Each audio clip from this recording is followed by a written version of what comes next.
Talk over drink. Good evening. Good evening. Welcome to another episode of Talks Over Drinks. My name is Corey Folkinier, and as always, my partner in justice, Markel Prines. Markel, how are you this evening? Doing awesome as usual, brother. I can't say that enough. So, positive affirmations, the more positive you speak, the more positive, hopefully, the energy attracts to you. All right. Well, it's always good to see you. I appreciate your mentorship this morning. I've been logging in every morning to hang out with you and learn a little bit about marketing and stuff. So I appreciate, your words of wisdom and turning me on to some good ideas. So, your food for action this evening, sir?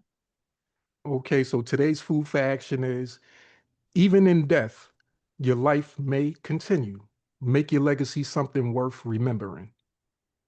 Okay. All right. Well, appreciate those words of wisdom. It's always good to see you.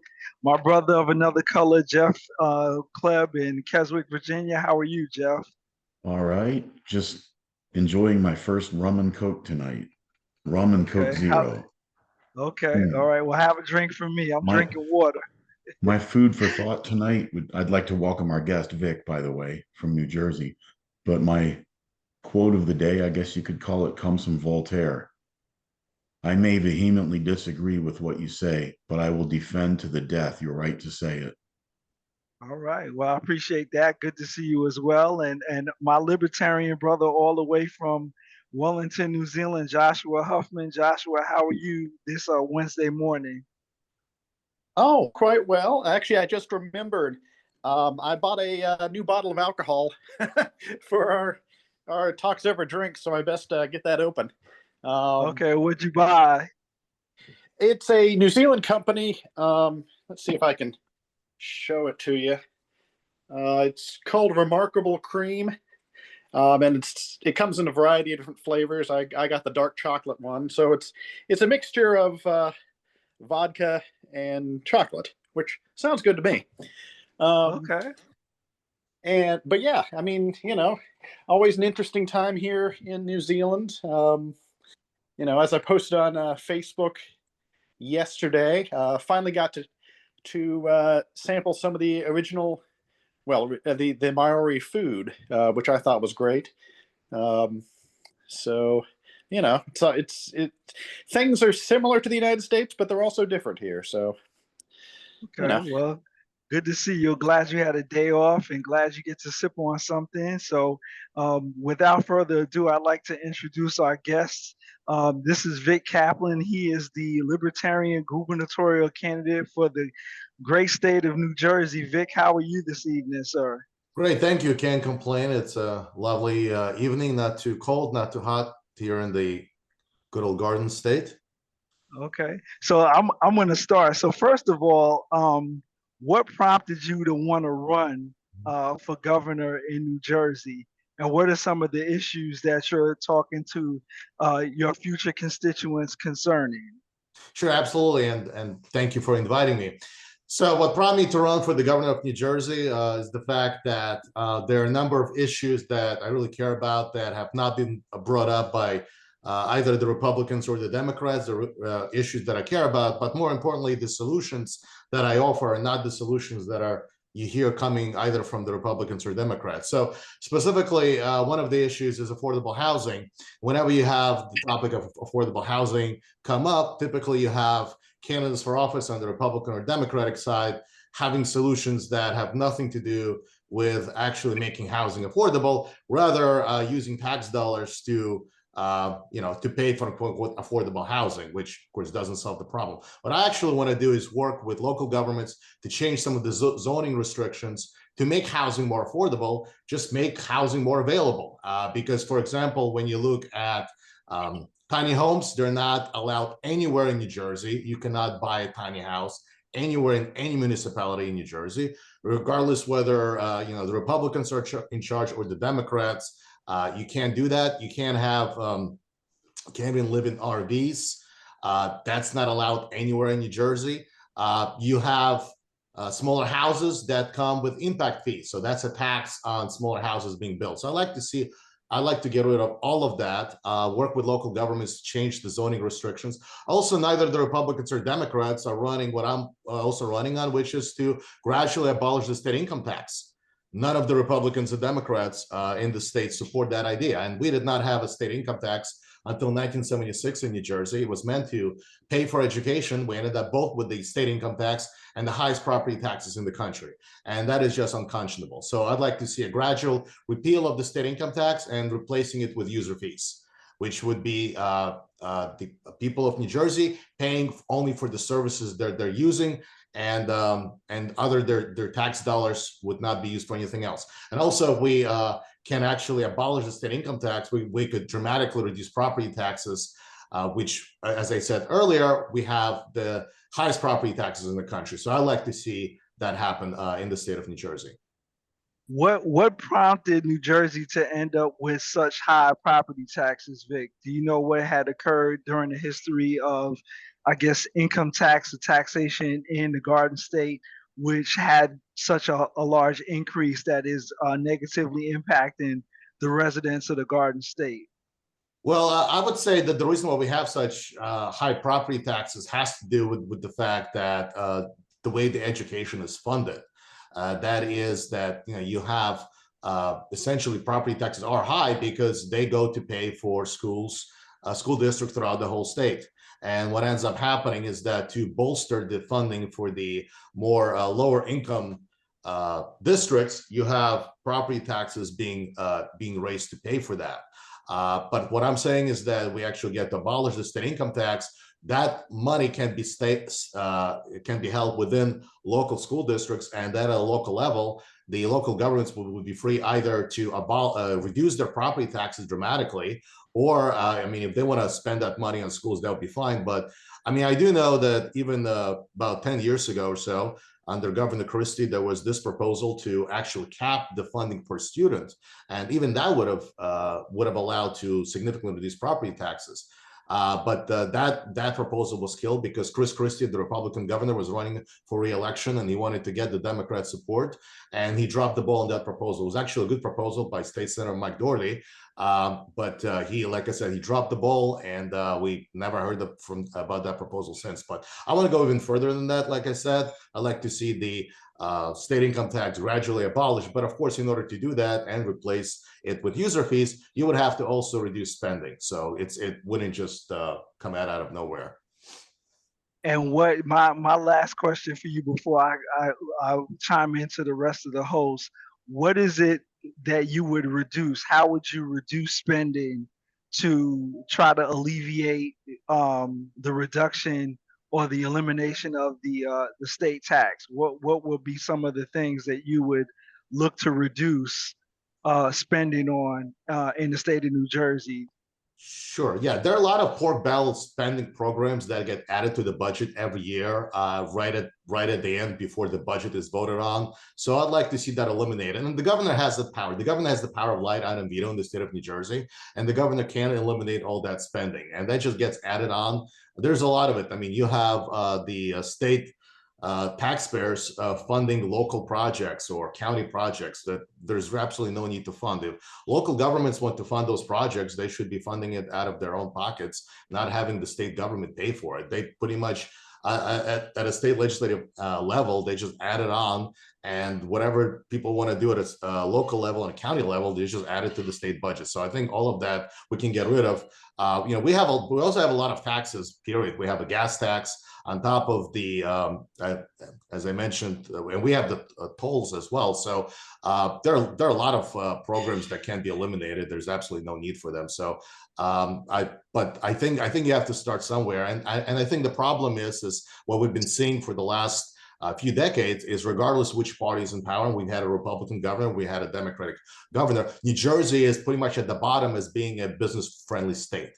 Doesn't matter which party is in power. New Jersey has been one of the least business-friendly states in the country, and it continues to stay that way. And if things have gotten better under Republican governors, I would have said, okay, well, let's give them a chance. But things have only gotten worse. We had Republican governors, we have Democratic governors.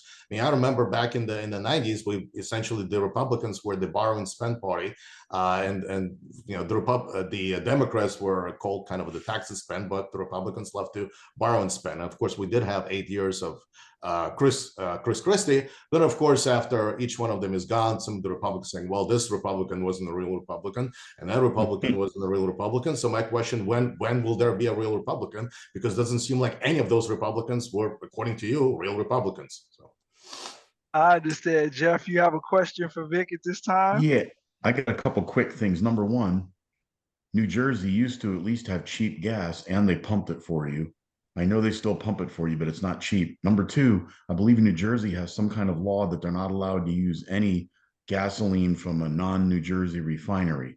That seems like it's a way to artificially keep costs high. Third thing, New Jersey has roads that have been paid for years, but they still have tolls on them, and they seem to go up and up and all the time. Number four, what's your stance on the Second Amendment? I know I threw those at you. No, I totally agree with everything you said. Oh, I'm definitely for. Well, first of all, let me just say you're absolutely right about everything you've said. When it comes to that, I support natural rights. See, I believe that rights do not come from the Constitution. You're born with the natural rights of life, liberty, and property. So if you have a right to life, liberty, and property, by definition, you have a right to protect your life, liberty, and property in every way you can. So I'm 100% for that right. Even if the Second Amendment did not exist, the point is that it still would have been by definition that you do have a right to protect your life, liberty, and property. So I'm 100% for that. I think this is one of those topics that there are plenty of people who are against. But the reality is that if you look at the record, if you look at the history in Australia, when they had that gun buyback program, violent crime went up. We know exactly what happens when people are limited in their ability to protect themselves and protect their property. Crime goes up, and it just sends a signal to people who can get their access to guns to have a hunting season. Because if they know that the people they're going to attack, the homes they're about to break into, those people don't have guns, it just makes it more likely that they will do that. Same goes for those, gun-free zones. Yeah, that's just like an invitation for people to just break the law. So yeah, I absolutely believe that individuals should be able to protect themselves. And the fact that individuals here in the state of New Jersey cannot, there's a huge limit into the number of guns you can buy to protect yourselves. I mean, we've seen people get killed because if there's a restraining order and that woman, cannot get a gun to protect herself, I mean, what's going to happen? That woman can't call the cops, in the split second to have the cops protect her life. That takes time. So this is why, there have been cases. I mean, we know there have been cases where individuals, women have been murdered because of their inability to protect themselves, which happened because of the state restrictions. So I feel very strongly about the right to protect oneself. And like I said, that's a natural right. You have a right to protect your life, liberty, and property, 100%. But you're absolutely right, Jeff, what you said about the state of New Jersey. I mean, we have a lot of problems. Now, my basically response would be that if somebody like me was elected, I would hope that there would be a pressure put on the legislators to change some of these laws, because the question would be, well, if someone with my ideas was elected, how would things happen? I mean, I would think that, even with the reduction of property taxes, I would hope that with the benefits that people would be getting, that there would be pressure put from the local population, local residents, under legislators. Well, look, we got really high property taxes. Let's get this done. Let's get this through. So that would be my idea. But the point about all of this is that New Jersey is at the bottom on a number of categories when you compare it to other states. I mean, why should New Jersey be one of the least business-friendly states in the country? I don't understand that. Like, why? There's absolutely no need for that, in my view. And pumping your own gas and the high tolls, and you can't import energy from other states. Do you remember during Superstorm Sandy? Yes. When your refineries went down? Yes. Yeah. And you had to import gasoline from Maryland, and the state troopers were stopping trucks for not having the permit to deliver in New Jersey, and you didn't have any gas, and the troopers are out messing around. You'd think cooler heads would have prevailed and they would have figured out something, but it just seemed, I've been to New Jersey many times. I have relatives who used to live there, and Ocean City is a beautiful, beautiful part, and that area down there. And I just, every time you drive through New Jersey, it costs you like $50. And it's just, those tolls should have been removed years ago. It becomes a tax. And when you cross from New Jersey into Pennsylvania, there's still a toll on that bridge on 78. That road was paid off in 1981 or something, and they never get rid of it. Yeah, no, I know, I totally agree. And there's a lot of, and look for the tolls that people are paying. Look at the quality of the roads. I mean, the Garden State, Parkway, I mean, some of the areas are absolutely horrible. So no, I completely understand. I completely agree with you. And yeah, there's a lot of things that obviously needs to be done. But we also have really high energy prices, and that is because, and that's been a really big issue in the campaign, and that's because we have a really monopolies when it comes to energy. We don't have a really free enterprise system when it comes to picking your own, energy source. People just don't have that option. PSE&G, there's only a small number that people can choose from, and I should say that one of the, I guess, benefits of running as a libertarian, so you can bring up the topics that no one else brings about. And I know that Murray Sabrum, when he ran for governor in 1997, one of the things he wanted to achieve was that he wanted to have more of a choice when it comes to auto insurance. And because before 1997, really, you really had a similar situation when it came to auto insurance that you have now when it comes to energy. And but because he ran for governor, I mean, he did end up in the debates. The legislature the next year, they changed the law. So that's one good thing that happened because of his run. I think the other thing that comes to mind is that there was a 55 mile per hour speed limit on all the highways. So that was raised to 65 miles per hour. So, so two good things that happen out of his run. But obviously, New Jersey has a lot of problems. And I remember, I mean, things have been getting worse since that, in the last 2 decades. So, regardless of which party is in power. So, and a lot of people have left the state. That's because they just can't afford living in New Jersey. And they all came to Virginia and they brought their voting habits with them. Yes, well, that is true. But this is also a topic like affordable housing. This is to me, that's a no-brainer because it appeals also to people on the left, because we have also more and more homeless people every year. And one of the number one reason for homelessness is the lack of affordable housing.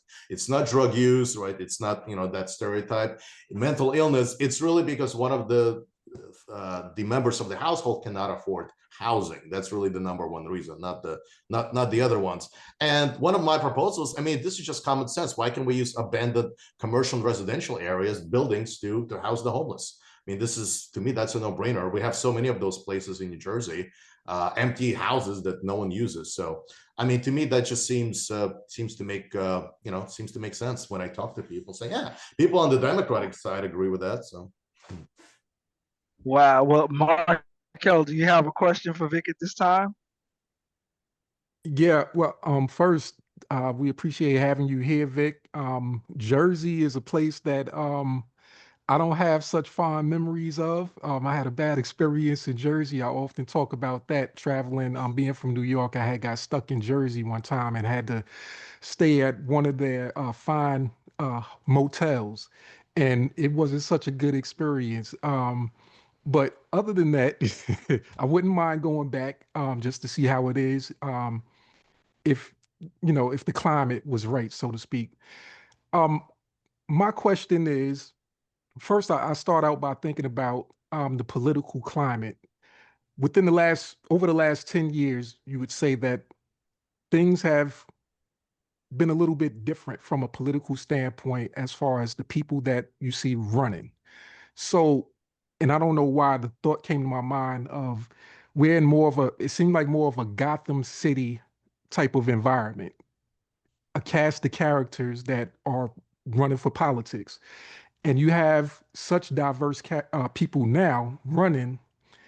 Do you find, as being someone who's in politics, when you sit back and think about like maybe the various candidates, do you see yourself as being a common sense type of person? And how do you go about um, basically promoting yourself as a great candidate when the climate now is like, do you really have to be a great candidate, or do you have to be someone that's just completely left or right, or just, have far-reaching thoughts?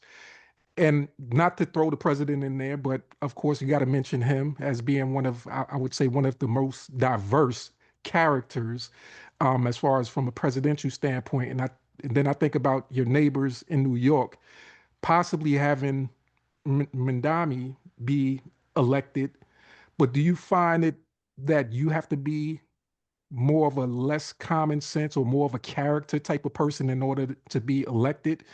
I asked that question because I think nowadays there's more of a chance of a libertarian actually winning because of these situations where there's such a diverse range of people. You got people that are running for re-election that have scandals. And it's like you have other people that, hey, they might be looked at as communists or whatever. But do you find that this is a perfect spot or position for you to be in? And do you come across as more of a common sense person, or do you find that you need to be more of a character, so to speak, if that makes sense? No, thank you. No, I appreciate the question. No, I do understand. Yeah, I am who I am. I mean, I'm not Donald Trump. Certainly, I'm not one to be kind of a show person. I try to appear reasonable, I guess, common sense to people when I talk to them, and kind of what they hear what I have to say. The way I approach people, I mean, I try to go to as many events as I can here in the state of New Jersey. I go to different fairs, any kind of county fairs. I was at a state fair last month. Was there for a week, so I met a lot of people through from different areas, and yeah, people find my sort of approach is more common sense. I don't try to kind of to be standoffish. That is not my style. Simply, I can't be like Javier Milei or Donald Trump. I mean, to be a show person. That's just not my personality. And I think that people find some of the things I have to say reasonable. I also say, I don't want to like everything I want to do.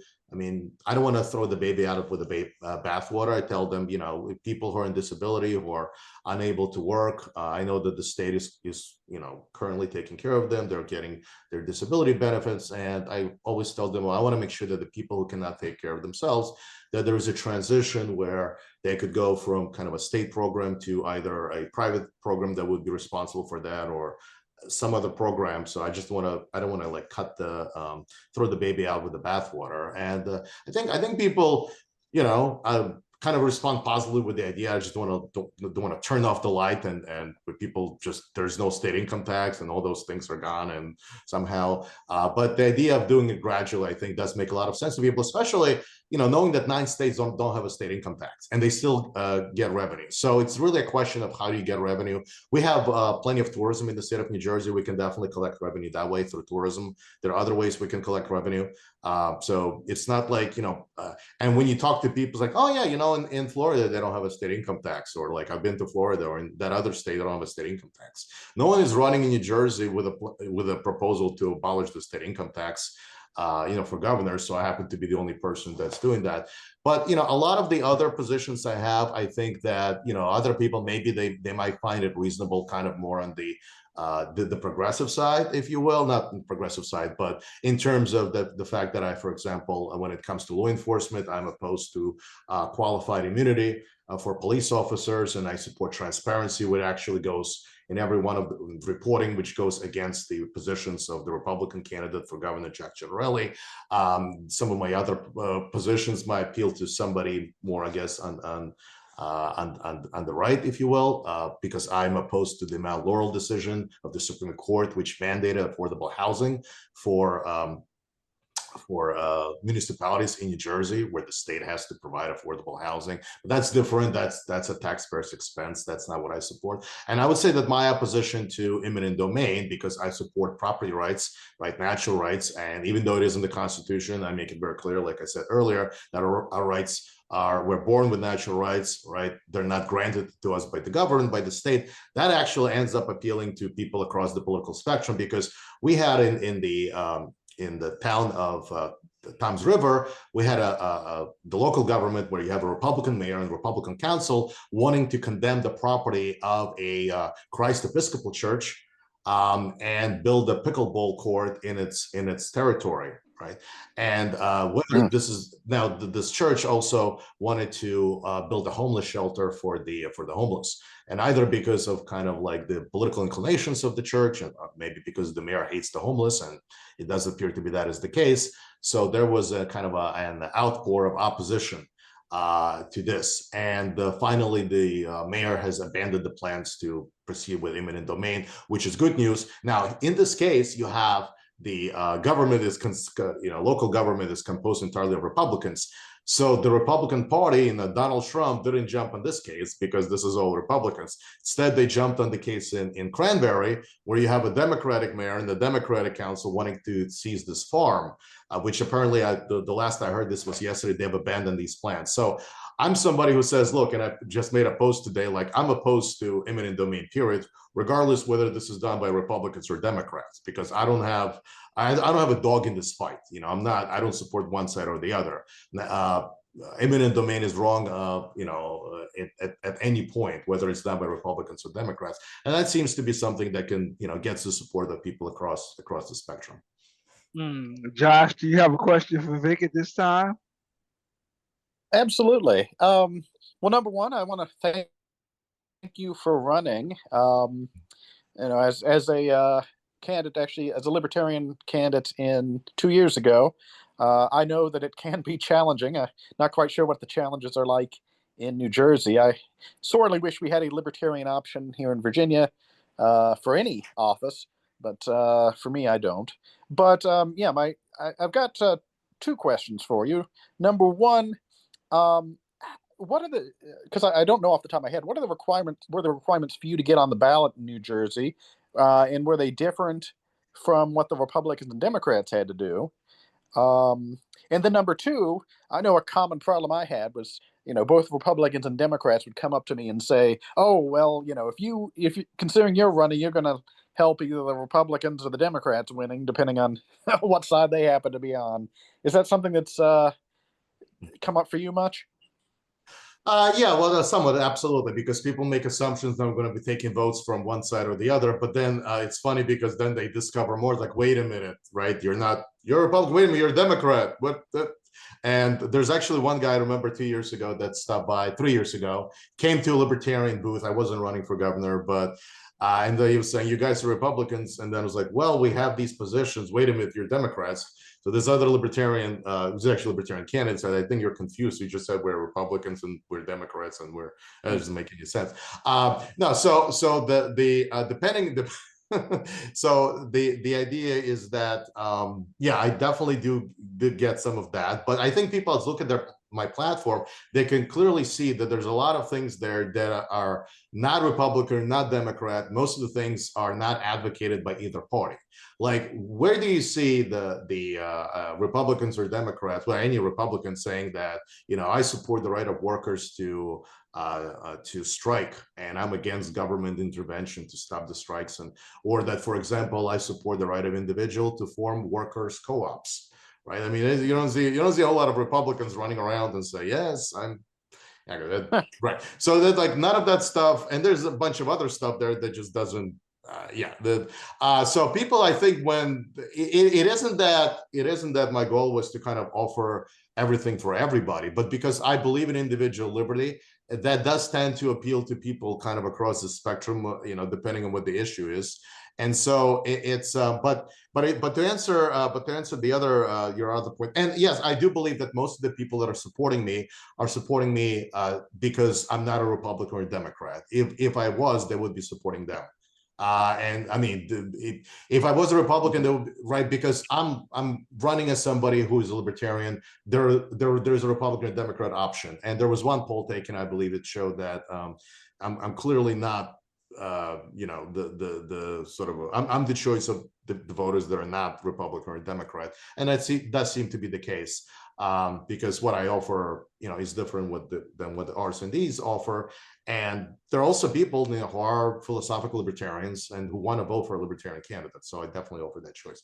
Now, in terms of the in terms of the ballot access requirement. So before this year, it was 800. And then during the middle of the campaign, I mean, this was done right in the middle. This was in January. This was passed because you had a primary in June.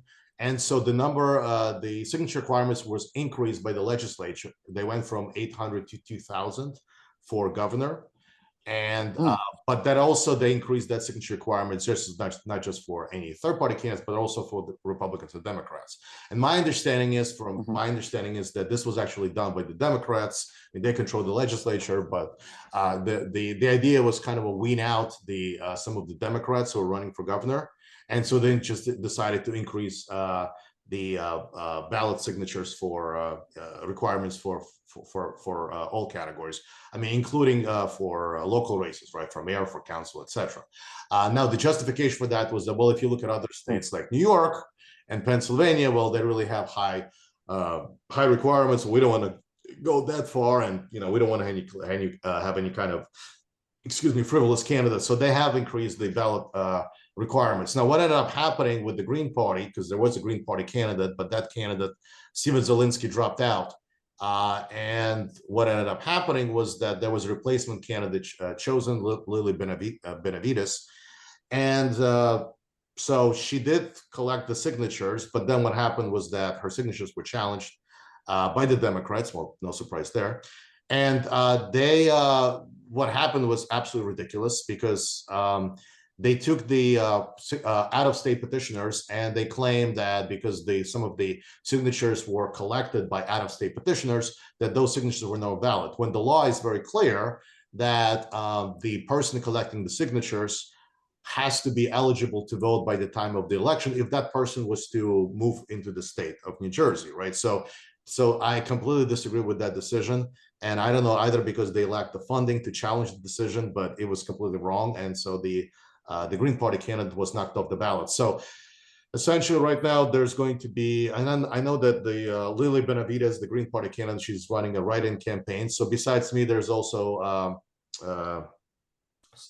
the Kunyansky, she is the Socialist Workers Party candidate.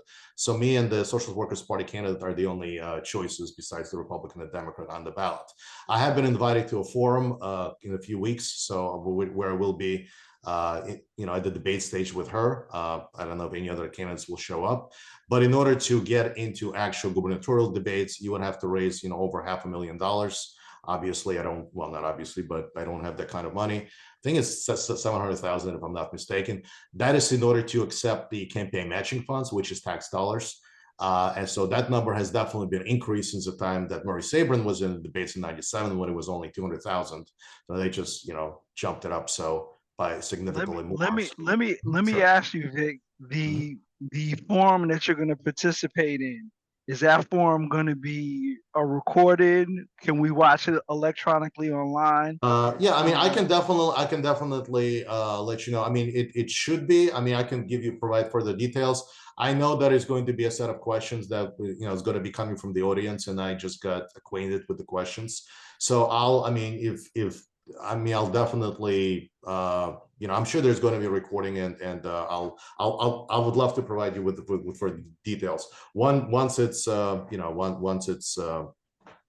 done. So I'll if there's a recording, I'll definitely send you over for sure, Corey. I'll keep you in touch on that. Wow, and you're saying that the Green Party candidate, she was challenged, and because of that challenge, she was removed from the ballot, or they basically said that some of her signatures were not valid. Is that correct? Yeah, that's correct. Yeah, so they challenged her and she was removed from the ballot, which is unfortunate, because I think that her voters, they deserve to have a candidate to vote for, and now they don't have that option. So I mean, wow. She's running as a write-in candidate, but I wish she was there. And I remember I was at a county fair. I'm sorry, the state fair in. That was a month ago in Sussex County here in New Jersey, and I know there was a Democrat supporter, and she was saying, I was like, oh, everyone should drop out and endorse, the Democratic nominee. I'm saying, no, I think people should have choices, like not this election. And I think I said, this is not North Korea. Life is about choices. And that whole exchange was, yeah. But the idea that people should not have choices, I just find that ridiculous. Now, of course, we should have choices. When you go to the store, you have choices, right? That's what America is about. You two types of potato chips and that's it. That's what they have in communist countries, right? Limited choice. Wow. So Right. and I'm somebody who lived in a communist country, so I can definitely attest to that. So there you go. Okay. Well, hey, listen, Vic, we definitely appreciate you being with us. Just when we go through the editing process, we'll splash your contact information across the screen under your picture. Can you give us your contact information? Sure, absolutely. It's vicforliberty.com. That's VIC 4liberty.com. So that is my website, Vic 4liberty.com. And through that website, you can go to my Facebook and go to my Twitter account as well. So all the other. Well, hey, listen, we definitely appreciate you taking time. If your lieutenant gubernatorial candidate has some time, we would love to get him on as well. Josh, Markel, or Jeff, did you have any last questions for Vic before we sign off? In New Jersey, do you run in a separate election for lieutenant governor and attorney general like we do in Virginia? Right. So yeah, thank you for that question. So the attorney general is picked by the governor. The lieutenant governor is chosen by the candidate for governor. So it's the same election. The voters will see my name on the ballot and the candidate for lieutenant governor as well on the ballot. So that we run as on the same ticket. They're not separate elections. So you run like the president and the vice president. Yes, then correct. That is correct. In Virginia, you can have a Republican governor, a lieutenant governor who's a Democrat, and attorney general who's either one. They're all three separate. Okay.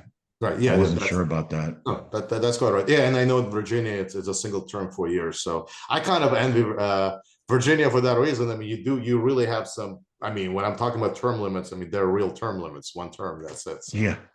Well, you can run again. You just have to sit. Yeah, well, that's true. Yes, that is true. Yes. Well, we definitely envy your ballot access. I think your ballot access in New Jersey is a lot better than ours in the Commonwealth of Virginia. So, wow, man. Indeed, Vic, yeah, Vic, we really do appreciate you coming out.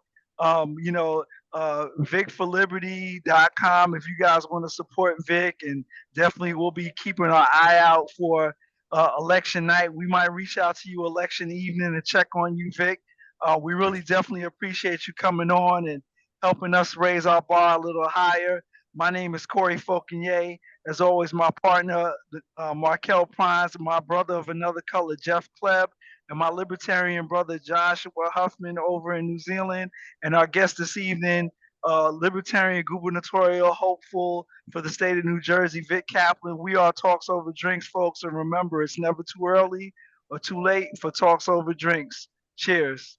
All right, let's talk over drink.